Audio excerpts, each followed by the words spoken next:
পরিস্থিতি খুব উত্তপ্ত। এক পক্ষ বলছেন, আরেক পক্ষ বলছেন একটু ভিন্ন সুরে কথা।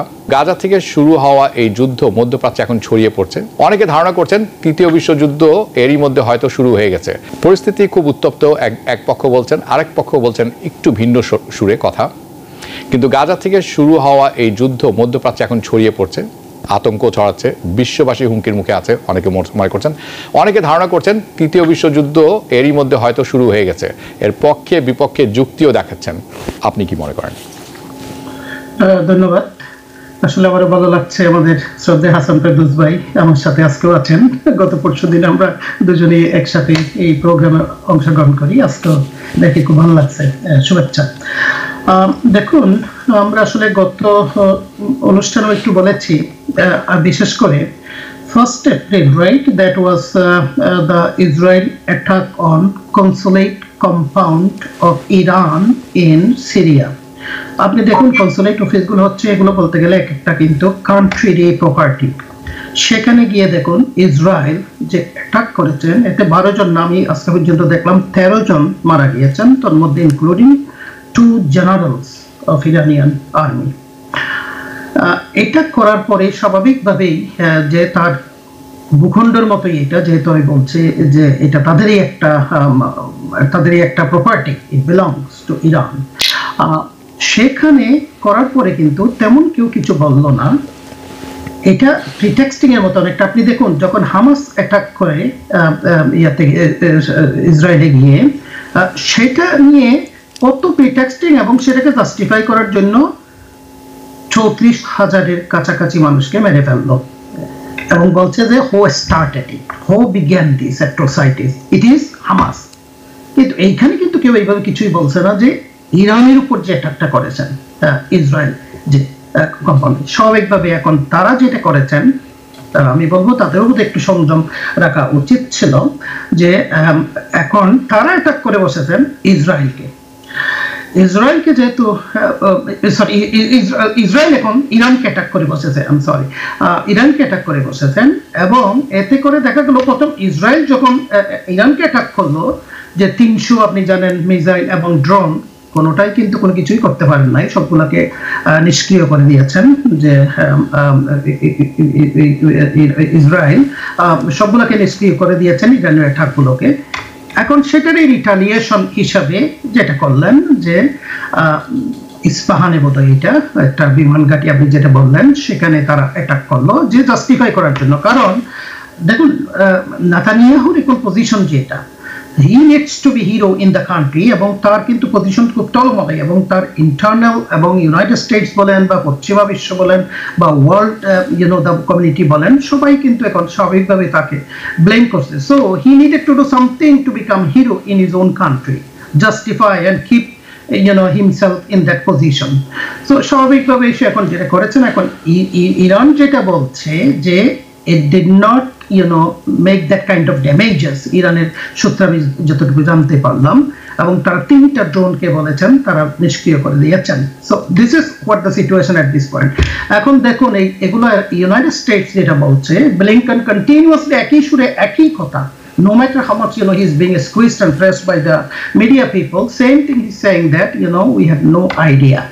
বাট আমরা জানি ইটালির অ্যাম্বাসেডর বলছে, বা আরো যে সোর্স ইনফরমেশন গুলো আসছে, যে how come United State did not know about this. এবং ব্লিংকন এটাও বলছে যে ইসরায়েল তার নিজের সিদ্ধান্ত নিজে নিচ্ছে, এবং আমরা বলছি এটাকে ডিএসকেলেট করার জন্য।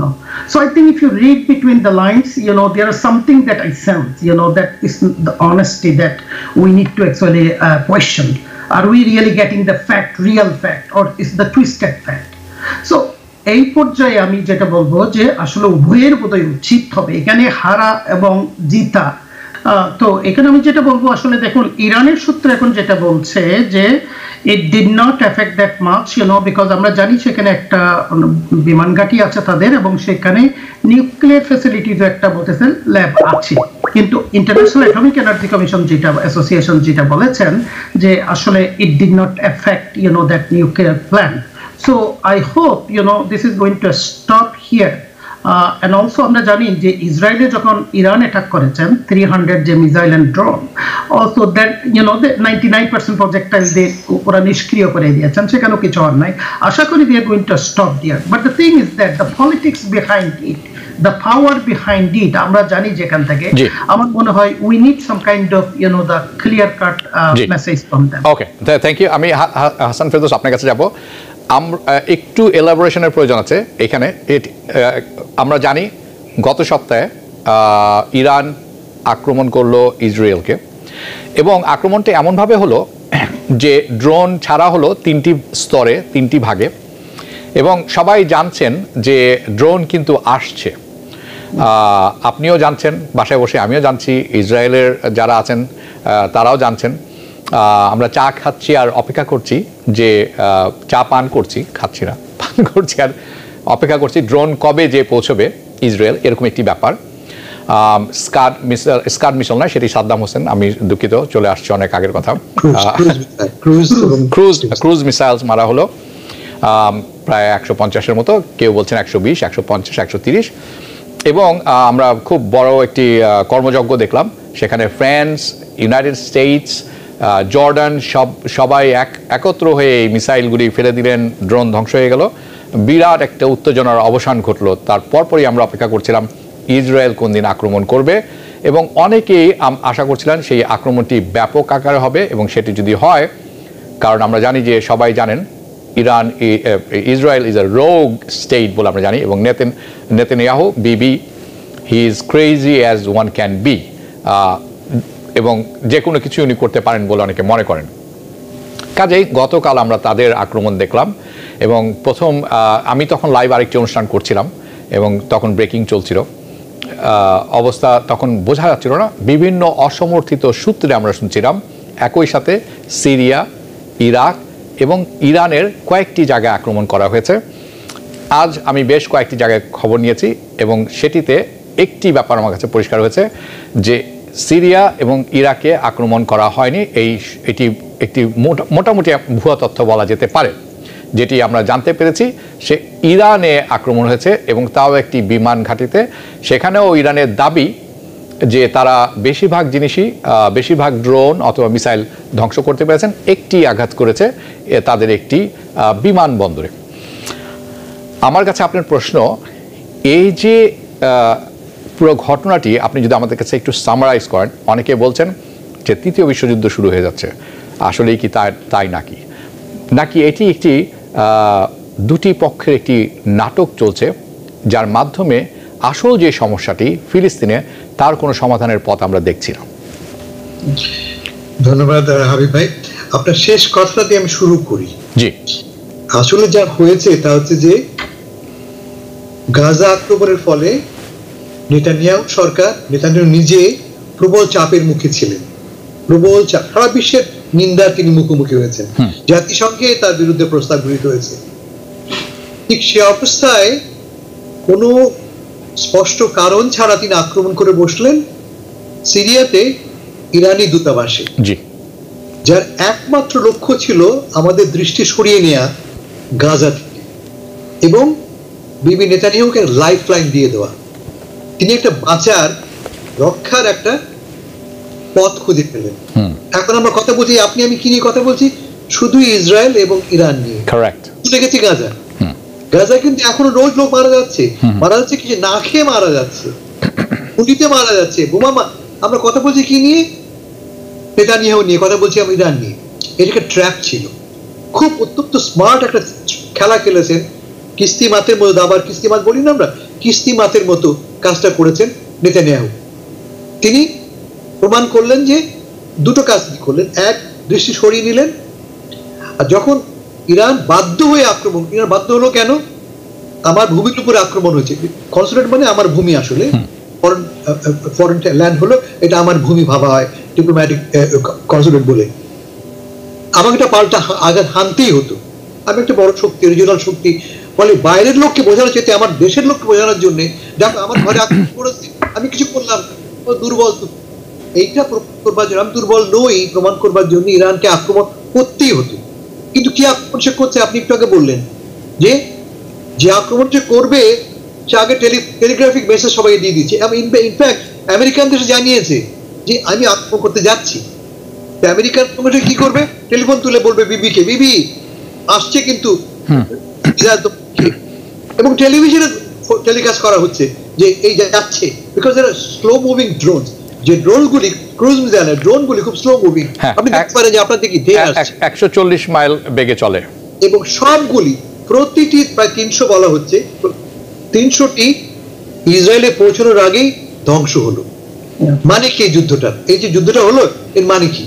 That Israel is invincible, Israel কোনোভাবে পরাজয় স্বীকার করবে না, অপ্রতিরোধ্য। এই তো প্রমাণিত হলো। ইসরায়েলের পাশে কে আছে? ইসরায়েল তো যুদ্ধ করেছে মার্কিন যুক্তরাজ্য, ফ্রান্স, তার সঙ্গে যোগ দিয়েছে জর্ডান, অংশ যোগ দিয়েছে মিশর, এমনকি ইউএই পর্যন্ত যোগ দিয়েছে। তাহলে কি দাঁড়ালো? ইসরায়েল একা নয়, দুদিন আগে ইসরায়েল সম্পূর্ণ একা ছিল, কিন্তু ডিপ্লোম্যাটিক্যালি, পলিটিক্যালি, ইভেন ইকোনমিক্যালি সম্পূর্ণ একা। সেই ইসরায়েল অকস্মাৎ চারদিকে বন্ধু তার, এবং সবচেয়ে পাওয়ারফুল বন্ধু, বিশ্বের সমস্ত পাওয়ারফুল কান্ট্রিগুলি তার সাথে আছে। তেমন নয়, তাকে ডিফেন্ড করছে। অন্যদিকে ইরানের পক্ষে কে আছে? কেউ নেই, সে একা। এই আমরা একদিন বলছি রাশিয়া, চীন, কই কেউ তাকে তো আয়রন ডোম দেয়নি। এই যে ডিসপ্যারিটির সম্পর্কে এই যে এক্সপোজ হলো, 100 ভাগ লাভ হলো নেতানিয়াহু সাহেবের, এবং তাকে এই মুহূর্তে সরানো খুব ডিফিকাল্ট হবে। এটা একটা ব্যাপার। আজকে যে হামলাটা হয়েছে, শুক্রবারে যে হামলাটা হয়েছে, আপনি অক্ষরে দেখবেন, এর আগে কথা বলতে ভুলে গেছে, বলা ভালো যে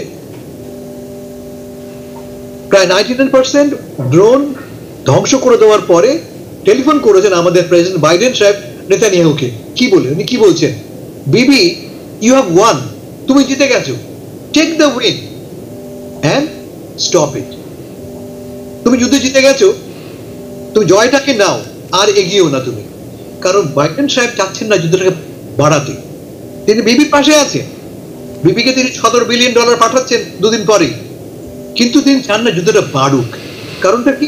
সামনে নির্বাচন। তিনি আমি অনেক কথা বলছি, আমি রিপিট করতে চাই না। আমি এই মুহূর্তে তিনি যুদ্ধ বাড়াতে চান না এখন। কিন্তু বিবির জন্য লাভজনক কোনটা? বিবির জন্য লাভজনক হচ্ছে আঘাতটা করা, এটা প্রমাণ করবার জন্য যে আমাকে তুমি আঘাত করেছো, আমি তোমাকে আঘাত করে ছাড়বো না। তার দেশের ভেতরে বিবির চেয়েও 3 গুণ রাইটিস্ট হচ্ছে তার মন্ত্রীরা। এক মন্ত্রী বিন গাভির, তিনি বলেছেন যে হামলাটা হয়েছে খুব উইক, ভেরি ফিবল, খুব দুর্বল আঘাত হয়েছে, আরো শক্তভাবে করা দরকার ছিল। এই হচ্ছে বিবির কোয়ালিশন। ফলে বটম লাইন হচ্ছে কি, এই যুদ্ধে আমার চোখে ইরান 0, ইসরায়েল 12। ওকে, গোলের কথা বলছি আমি, 12 গোল ইসরায়েল দিয়েছে, 0 গোল Iran. Because people sneeze. Because not everyone washes their hands. Because kids touch a lot of things. Set a date to get your flu and COVID shots and RSV if eligible.